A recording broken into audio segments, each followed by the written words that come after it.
কি ভূত মনে হচ্ছে? ভূত না ভাই, মানুষ, তাও আবার কৃষক। বিশ্বাস হচ্ছে না? মাসে 1 লক্ষ টাকা ইনকাম। কিভাবে ইনকাম বুঝবেন না? চাকরির পিছনেই খুঁজবেন, হাঁটবেন, এই যে এইভাবে। আরে ভাই, মিথ্যা কথা বলে লাভ নাই। 1 লক্ষ টাকা ইনকাম, 1 লক্ষ টাকা পার মান্থ। বিশ্বাস হয় না? না, কি এগুলা? মনে হচ্ছে একটা ফসলের ক্ষেত। ভাই, আমার কাছে এগুলো টাকার গাছ, টাকা ঝুলে আছে। তাও আবার বিশ্বাস হবে না। হবে কেন? দৌড়াবেন তো চাকরির পিছনে। হা হা হা হা। ভাই দেখেন, সব টাকা।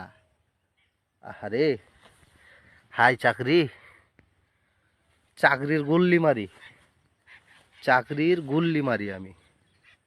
কিসের চাকরি? বাংলাদেশে যুবক চাকরি না হলে নাকি সম্পূর্ণ হয় না। এই দেখুন, আমিও শিক্ষিত, অশিক্ষিত মনে করেন না, আমিও শিক্ষিত। এই যে দেখুন, এই দেখুন, লেখাপড়া তো আপনি করছেন ভাই, আমরাও করছি। এই দেখুন, এই দেখুন।